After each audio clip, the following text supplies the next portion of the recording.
Hey guys, this is Dan with Gears and Gadgets. Thanks for tuning in, back with another video a day till this channel hits 100K. I have a correction to make today, and it is relative to some mistakes I made on the Safe Hitch video that I put out earlier this week. If you didn't watch those videos, I'll link up above here the install video, and then following that there's another video that we actually took the car to a weigh station and calculated out some numbers. Now you guys in the comments are going ham on my father and saying that he should not be towing the trailer he has with the vehicle that he has. And to those of you who are in that world, look, some people are leaving comments that are legitimate, I guess, concern comments, and other people are kind of just trolling. So first, you do not need a pickup truck to tow a camper. The amount of people who are saying like that rig it's unsafe, like, look, having a pickup truck, a heavier tow vehicle, is always going to be better, no matter what you're talking about when it comes to towing. But this situation is not one where my father needs to run out and buy a pickup truck to tow this camper. So to set the tone, you have a 2021 Chevrolet Traverse, and no, this is not a body-on-frame SUV or pickup truck. It is a unibody SUV, but it is rated to tow 5,000 pounds. The camper, 3,920 pounds. It's over 1,000 pounds under what that Traverse is rated to tow. So mechanically speaking, the car, it can handle it, and it can handle it just fine. Now the mistake that I made the other day was we took that trailer over to the CAT scale, and I shared that that weigh-in was at 4,580 pounds. I'm an idiot. I shared the weight which was under the weight distribution hitch at the time, not the weight that the vehicle weighed with the trailer alone. So the trailer alone actually only weighed in at 3,920 pounds, not 4,580 pounds. Now my father, he towed that thing 2,500 miles from Buffalo, New York to Phoenix, Arizona. He's currently on his trip back to Buffalo now, spending time camping along the way. And to some of these comments who say, hey, you know, you really should have a bigger truck or an SUV. This might be a once-in-a-lifetime trip that my father takes. For the most part, that camper probably isn't going more than 50 to 100 miles away from home on the average camping trip. So to overbuy a vehicle to go on a road trip for like a it makes absolutely no sense. So he's telling me now, I just actually talked to him right before this video. He has since made it up to Colorado from Phoenix. He spent some time in Sedona, got up to the Grand Canyon, and now is up towards Colorado, and has nothing but good things to say about the Safe Hitch. We're not gonna make that video yet. We'll get into the overall results after he makes it back to Buffalo. But what I've learned through this whole thing is, first of all, there's a lot of numbers involved here. And what's amazing about the Safe Hitch is, just talking to my father now, he's like, man, there's just so much to think about. But the more important thing is that when he was towing with the basic CURT weight distribution hitch, he wasn't really thinking about those numbers because there wasn't really numbers to think about. You just basically set it up the way they told you to set it up, not really think about it again. Well, with the Safe Hitch, every single day that you put that camper back on the ball, you get a new tongue weight. When you get that new tongue weight, it all depends on how you loaded your camper.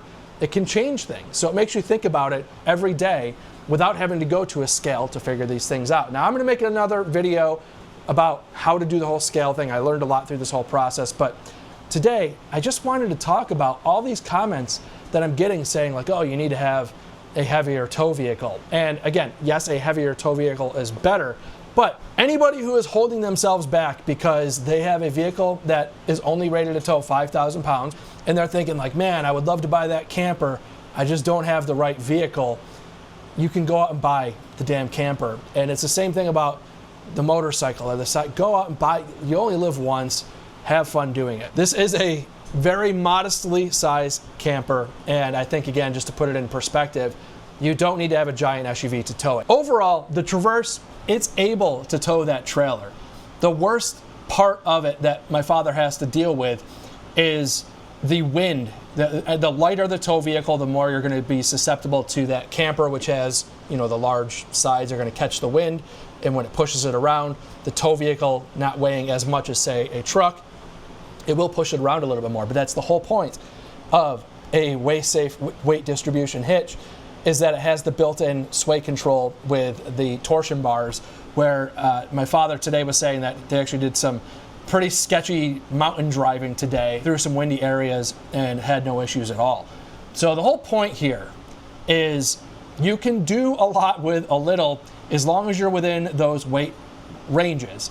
And I do recommend, and I'll make a separate video about how to do this, that you take your vehicle to the scale, weigh it, and when you have this weight distribution hitch, what you're trying to do is every day that you hitch up your camper, when you drop the trailer on the ball, you're going to get a weight rating in terms of tongue weight. It shouldn't change all that much day to day when you're camping because you're not changing things around that much. But when you do make changes, you drop the trailer on the ball, read that weight rating, you use the app, it tells you how to make the adjustments, and you're dialed in. And that's the whole beauty of this system, is that it takes the guesswork out of weight distribution. But when you get a hitch like this, take your vehicle to the scales, know what your trailer weight is, so you make sure you're entering all of your data correctly, not just what they say the empty weight is and then what you guessed all of the things you put into it weighed. Get the real weight, make those calculations. And the last thing that I'll address is the comment that burning a quart of oil over 2,500 miles is something terrible. It is not. To take a Traverse, which that vehicle, it's working, it's 1,000 pounds within its tow rating. It's not the perfect ideal tow vehicle. That 6-cylinder, it's working hard, and it's going to burn through a little bit of oil when you're towing a camper all the way across the country. And I don't think a quart of oil burned in 2,500 miles under those conditions is terrible. Now, if it was in 1,000 miles, yeah, that would be a little more concerning. But the other component of that is I said that it burned a quart of oil. I have no idea what that dipstick was at before the trip had started. I did not do the oil change. Maybe it was only 3/4 to the top of the line. Maybe it was only halfway through. Temperature makes a huge difference in how that reading on the dipstick reads, and also how much you put in there. It fluctuates. It is not an exact science. There is not a single person in the world who is measuring out every single quart of oil they put in their vehicle down to the quarter of a quart or the half of quart. Again, a lot of variables go into that.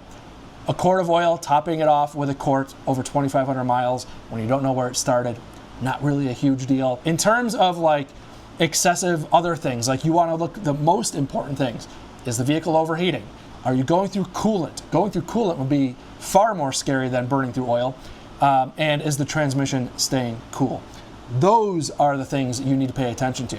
If you're running your transmission hot, if you're burning through coolant, you got a problem. So again, I get why people maybe on paper, spec sheet warriors would be like, oh, you don't want to burn any oil. No, you don't want to, but in the real world conditions, you're bound to have that kind of thing happen. I don't know, just blows my mind. I don't get pressed about those comments because I realize that not everybody has like a deep knowledge, a mechanical knowledge, but what I will assure you is that my father is towing safely. My father is one of the most mechanically inclined people that I've ever met. And I'm not saying it because he's my father. I'm saying it because this man for decades kept vehicles running out of necessity that most people would have taken to the junkyard and put years on vehicles that other people probably couldn't even get started. Did that for a very long time.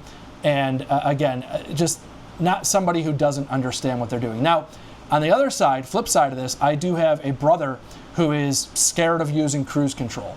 Would I recommend to him to hitch up to that Traverse and tow that camper across the country? Probably not. Everybody has different varying levels of like technical expertise, street smarts, and there's plenty of people that are dropping comments that are book smarty comments, but really kind of lack a practical application to those comments. So again, I just wanted to come out with this video and say the scale ratings that I put out the other day were under tension. It was after we actually put the weight distribution hitch on. We weighed it twice, and for some reason I got on that screenshot and I ran with it, and I apologize for that. Not perfect, I make mistakes, and that was the whole purpose of this video. So, loving the WaySafe hitch, looking forward to what my father has to say about this thing after putting way more miles on it. We'll do an update video. So with that said, thank you guys very much for tuning in. If this is your first time tuning in, please hit that subscribe button down below. Remember, likes go a long way to help support the channel. I will see you guys next time.